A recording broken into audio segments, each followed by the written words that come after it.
Hi. So, knowledge is power.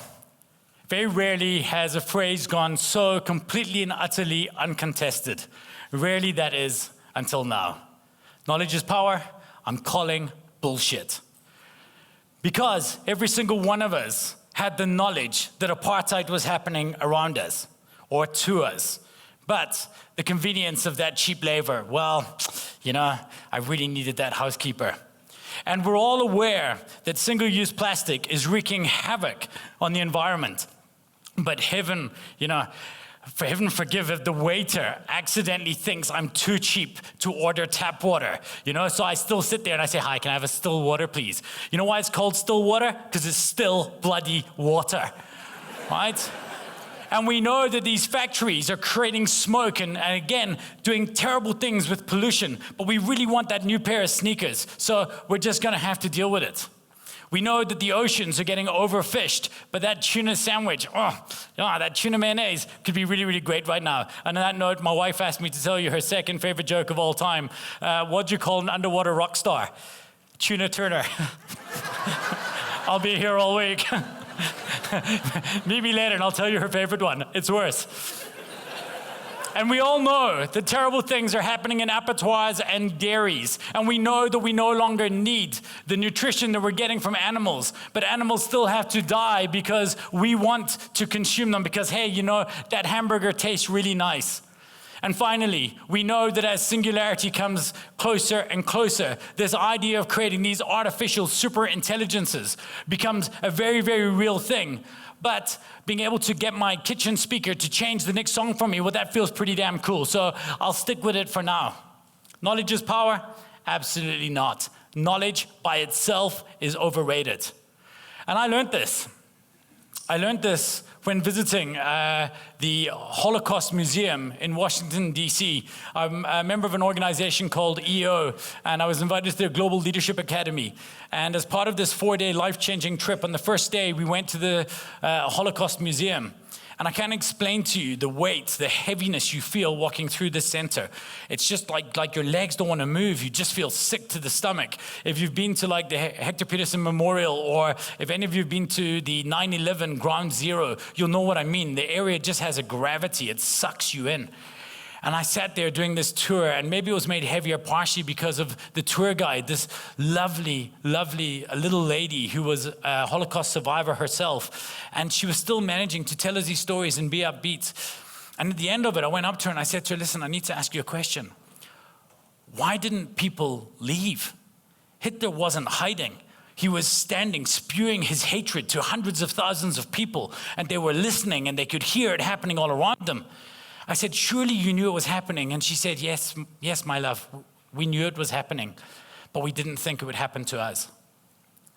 Let this be a cautionary tale for all of you. We didn't think it will happen to us. Denial is not a defense strategy, right? Shit can happen to all of us. Now, I want to park this for a second and take you on a slightly different track, to a different visit back to the Washington, D.C. area. It was a year later, and I was in Arlington, Virginia, for a talk I was giving there.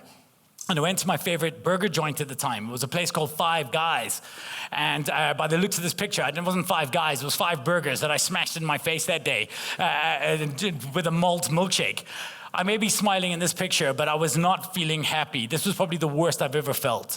I was feeling so overweight, and my confidence was shot, and I didn't know what to do. And of course, like many other people, as many of you will understand, the more that I wanted to lose weight, the more depressed I was, the more I'd want to binge eat.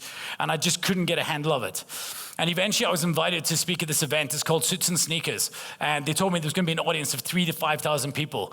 And I remember the words of the great jazz musician, Duke Ellington. He said, I don't need time. What I need is a deadline. And I had my deadline. And I took that date and I stuck it on the fridge. And I thought, I'm going to be in shape for that event. Come the morning of the event, I woke up, I took my, at the time, extra large shirt, and I went to button it. And up until then, I'd been wearing my shirt open because that's how we fake it. And I went to button it, and I couldn't close my extra large shirt. And I was sitting there, and I phoned my wife close to tears in Cape Town. I said to her, love, I don't want to go. I feel so humiliated. I cannot deal with this. And she, talked me off a ledge. She said, don't worry about it. Just go buy yourself a better shirt, go onto the stage and do what you do. You'll be fine. You'll enjoy yourself. And I did, and this was the day that I did it. And this is probably the worst I've ever felt. I think it was like 2 years ago. I feel like I look 5 years older than I do now. As if to make it worse, this talk was then captured by a company called Goalcast. They edited it down and they distributed it, and 19 million people saw it. The one day in my life I go viral, and I'm feeling like a bit of a fatty, right? This is a karmic bitch slap if ever you have one. And then I remembered, I had the meeting with this guy, his name is Mulholland, and he told me this quote, and I can never remember who he attributed it to, so I'm going to attribute it to Bruce Lee, because, we can do that now. And the quote was this, he said, "If action followed knowledge, we'd all have six-packs." And I think it's true, because every single person on these seats in this room, every single one of you knows exactly what it takes to get a six-pack. And every single one of you have held the fantasy one day of actually doing just that, having that perfect beach body. How's that working out for you?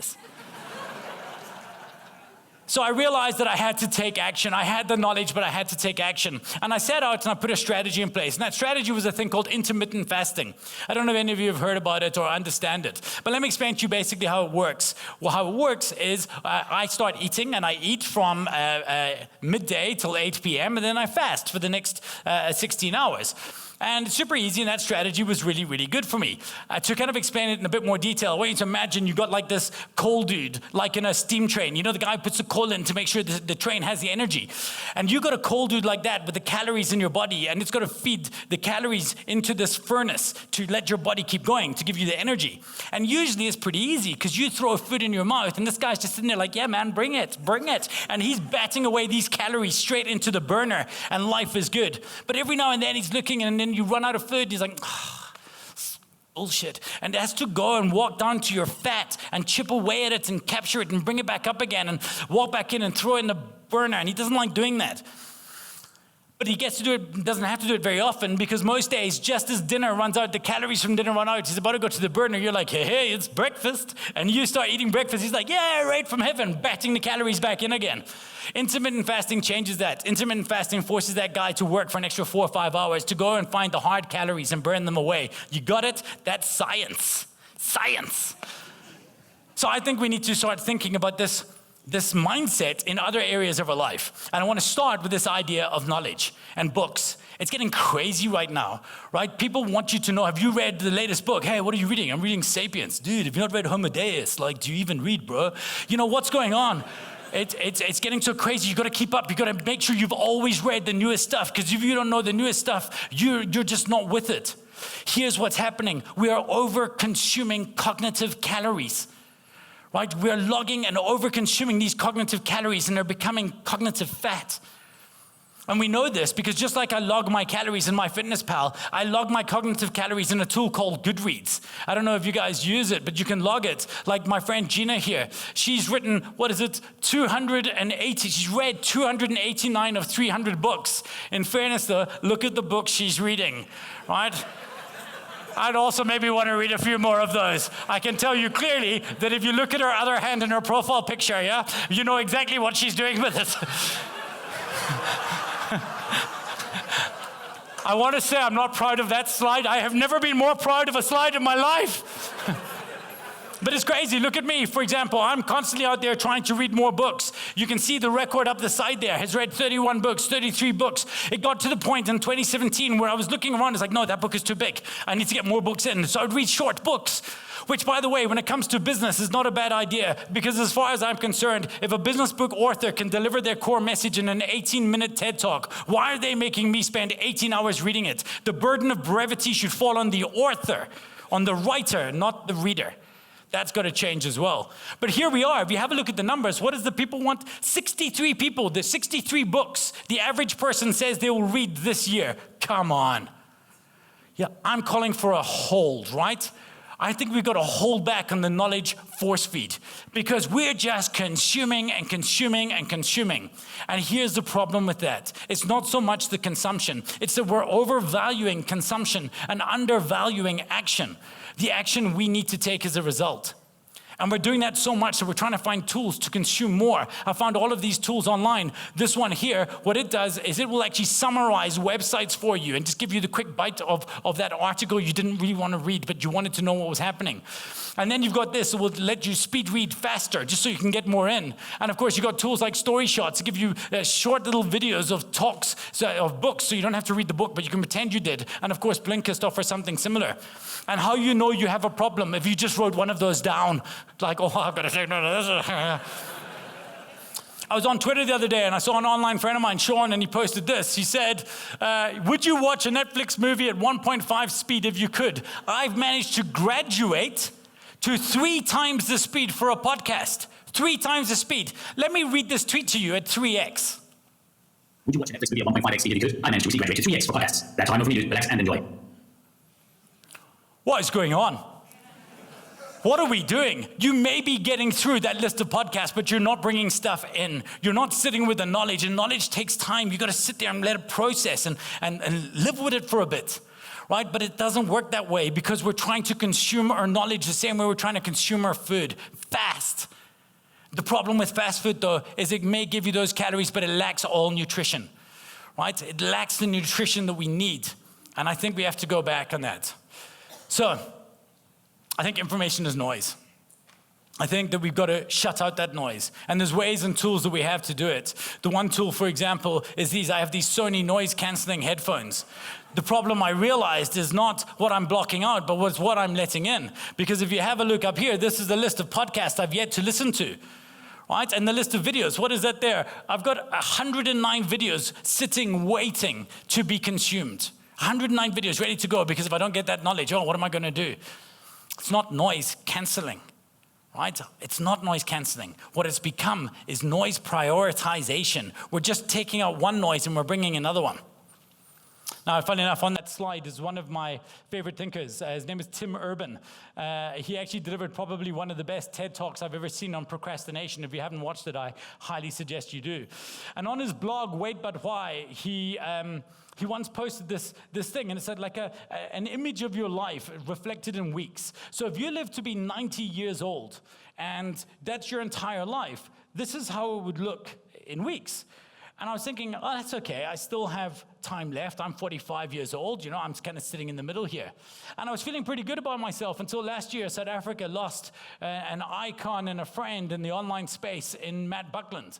And I was scared about this for many reasons. You know, we have similar lives and we have similar journeys, but we are similar ages. And this can happen at any given time, right? When our time to go comes, our time is there. And I think we've got to change our relationship with time. There's a quote by Henry David Thoreau, and he said this, the price of anything is the amount of life you pay for it. How much life did you pay? That car you want to buy for yourself, how much life are you spending? And when you're sitting there consuming that knowledge, you know, how much of that limited resource of time are you spending? So I want to give you a new currency to understand, a new currency you're going to spend for the rest of your life, and it's this, life hours. These are the units you have. If you live to be 90, you have 786,000 odd life hours to spend. And the problem with this piggy bank is you can't make deposits. You can only make withdrawals. Now, let's say we spend a third of that time sleeping. Well, then we're down. We're down to like 500 and something thousand. That's fine. Problem is, I'm already 45 years old. I'm halfway through my life. Sure, that makes it worse. Now I'm down to what, 260,000 hours. I'm running out of life hours. I have not that much currency left to spend, and I still want to do something really deeply significant with my life. So if I want to do that, I want to make a call to action to slow down and fast. And by fast, I mean fasting. I think we need to fast with knowledge. I think we need to change our relationship with knowledge. From now on, today, from the next time you're consuming any kind of knowledge, I don't want you to sit there as you usually do and to start off and just as you're consuming it, write down notes. We're not at school anymore. Nobody is going to test you. Instead of writing down notes, what I want you to do is to add a little checkbox to those notes, and I want you to start writing actions. And here's where the fasting comes in. You've got to have discipline, and you've got to hold yourself back. And what I want of each and every one of you is to commit to yourself that you're not going to start reading and consuming that next bit of content until you've actioned at least half of what you set out to do because of the one. Remember, you're not trying to consume the cognitive calories. You're trying to burn the cognitive energy to make yourself better. And you're only going to be able to do that if you actually commit to doing actions with the knowledge you take. And then you can get a blank slate. Then you can go to something new. I have no problem with that. So this starts right here and right now. Because if, as I've said, we're sitting there, and if you're anything like me and you do find yourself having this depleting bank of hours, of life hours left to spend, understand that you're spending another 8 of them with us today. And people are going to stand up here and share ideas with you, ideas that you can put into practice and change. And if you leave without putting those ideas into practice, well, then all you got is a nice day out. But if instead you leave and you actually put some of those into practice, well, then you leave the changed person, and the time you spent is going to give you a return on investment. So my plea to you is simple. Take actions, not notes.